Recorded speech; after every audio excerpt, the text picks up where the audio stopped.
Hey everybody out there, my name is Sean Joy, aka Dragnix, and welcome back to The Hunt. If you don't know what The Hunt is, basically it's the games that I played during the week that have significance, whether it be they were first released this week, whether they were on sale this week, or have some kind of newsworthiness to it. Short segments, get right to the point, and let's go and hunt. Hover Revolt Gamers. A game that released into early access and isn't dodging the fact that they are using it to hopefully fund the development of the rest of the game.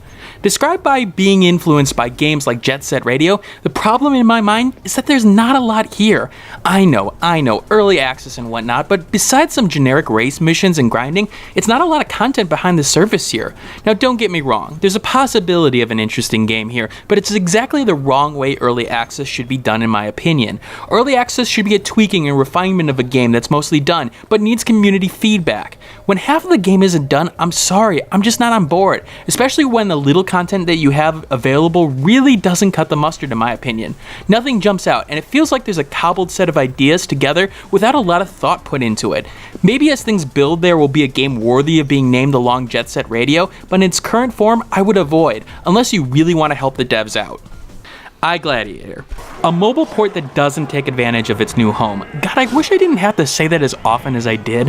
While it claims to be historically accurate, all it is generic combat that has been done a bunch of times before. The lock-on system is hard to wield and is just plain awkward to use, and it doesn't help that there's no rebindable keys. It doesn't help that the game's controls feel as unwieldy as a bucking bull that just saw red. But let's just get to the meat of it. It's a smash button game that has no semblance of finesse to it. It's boring. That's all I can really say about it. It's obvious that no effort was put into the port, as there were screens that still had the touch control still being put on screen. And what the artwork is alright, it doesn't help that the animation does not do well to translate the action. The game lacks in gameplay for the epic gladiator battles that it's attempting to go for, and thus is a game that you should avoid at all costs.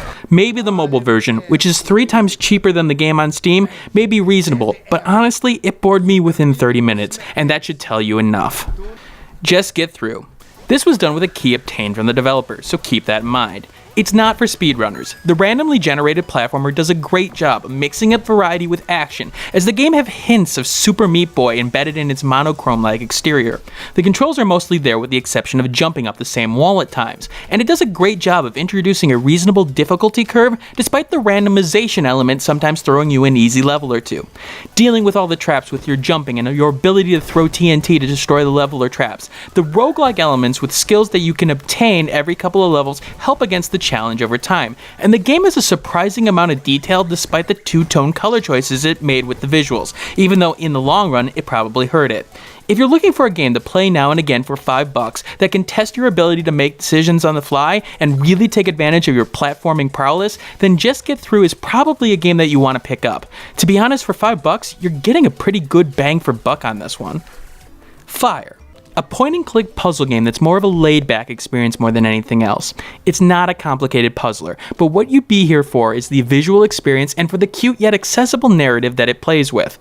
The art style is the strongest element here, as the expressive nature of characters shines through with its stylized artwork.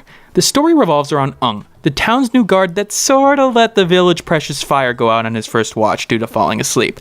Now he's attempting to find a way to restore it. While the puzzles aren't that complicated when they come down to it, it does a good job of providing a non-stressful experience in the style of point-and-click adventures of old without that complicated logic.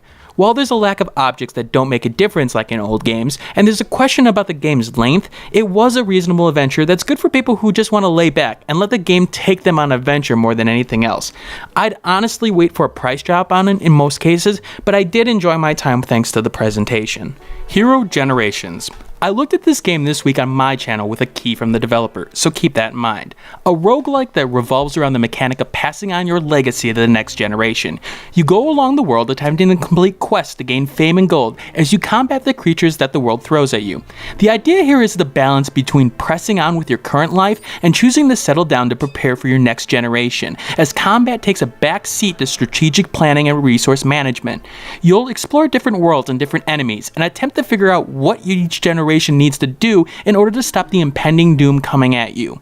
The RNG will frustrate players at times as you lose close combat to a dice roll, but the sheer amount of variety in traits, items, and buildings used to collect over the generations weaves the tale of a generation of heroes pretty darn well. It's not perfect. It could more efficiently use screen space, and sometimes the mechanics seem to go one step too far, like with building degradation, but for a twist on the roguelike formula that focuses less on combat and more on management, it does the job very well. If you want a challenge, you'll get it here. I really enjoyed my time with Hero Generations this week, and is the one game that I can recommend for most people. Iron Assault. Being on sale this week, and with it coming out Monday, it's now gone unfortunately, Iron Assault mixes up the shoot 'em up genre in a more interesting way, that's for sure. The unique mechanic here is that you use the particles around the playing field to be your ammo. The mix-up of gameplay, because of it, is a very nice change of pace, as not only do you have to avoid your enemies and what they have to throw at you, but you've got to manage where you go and use your ammo efficiently by using the barrier and enemies to collect as much as you can after each hit. Power-ups also work on these mechanics well too, as it's satisfying to use each of them in whatever form they come. Now, it did feel a lot better with the controller than the mouse and keyboard, and there's going to be some issues with color scheme for certain levels and people, but Iron Assault is perfect for those really looking for a new experience in the shoot 'em up genre. It's definitely a title to pick up when it's on sale to try out, because if you do enjoy it, you'll get hours of fun out of it. And that's it for this week. You're probably wondering why there's only 6 games this week. Well, I'm going to give you one picture and an explanation. So usually I have a 4 monitor setup. I know it may be overkill, but I like having a lot of content to look at. I was a software engineer at one time. Well, here's the thing. The rubber part of the metal arm you see in the background there, well, it sort of fell off. And then the eventual pressure on the tempered glass, so yeah, I had part of my desk shatter on me this week. And yet I carried on, for everyone. Because I'm a trooper. Or because I'm crazy. Let's go with crazy. I think it's crazy. Anyway, here are the games for next week. In my mind, there are 3 big releases this week. First of all, it's time to test your might in Mortal Kombat 10. Of one of the big fighter releases this year, NetherRealm Studios has introduced a bunch of new fighters and fan favorites to the fold for the PlayStation 4, Xbox One, and surprisingly, the PC. There's a bunch of changes on the formula here too, factions being involved, the ability to choose between 3 different specs for a character, and a lot of new designs and characters to work with. But of course, there's the classic, the fatalities, the things that most everyone here is interested to see. It comes out on Tuesday, April 14th. Look, I may not be a fan of the series, but even I know that it's a big deal that Grand Theft Auto 5 comes to the PC Master Race on Tuesday, April 14th. Considering the delays have gone into the PC port, I do have a lot of hope that it will hit the expected milestones of 60 FPS and great texture quality, but hopefully this opens a whole new world for modding possibilities as well. Again, I'm not a fan of the series. It's always just been out of reach in terms of my enjoyment of it, but I do recognize good work when I see it, and Rockstar, well, it was on top of its game with GTA 5. And finally, in what is probably going to be the game that I'm looking forward to the most next week, Titan Souls comes to the PlayStation 4, PlayStation Vita, PC, and Mac on Tuesday, April 14th. Having a single arrow and attempting to fight the onslaught of Titans, it's described as a 2D version of Shadow of Colossus, with its emphasis on boss counters and dealing on an epic scale. I've been waiting for this one for a while. It did win some Best of Show awards for E3 2014, and anything that can bring back the experience of Shadow of Colossus, okay, you've got me hooked. Now let's see if you can deliver. And here are some of the other games that I may cover during the week. Now, here's the thing. It is the big 3 this week with Grand Theft Auto 5, Titan Souls, and Mortal Kombat X. Definitely going to cover Titan Souls. That is something I've been looking forward to. Mortal Kombat X I'm really interested in, but I may not cover it on the show. It's one of those games that I don't think after, 3 or 4 hours that you really get an understanding of where the game is coming or going at this point. But other than that, I will take a look at other games, and I'm always willing to, take feedback from people. If you like something, if you don't like something, if there's something that you want me to cover. I know somebody recommended Lisa the other week, and I'm going to take a look at that when it's on sale. Again, 3 criteria: games that are recently released, games that have some significance in the news portion that week, or is on sale. All right, this is Dragnix signing out. I hope you guys have a wonderful week, and keep on gaming.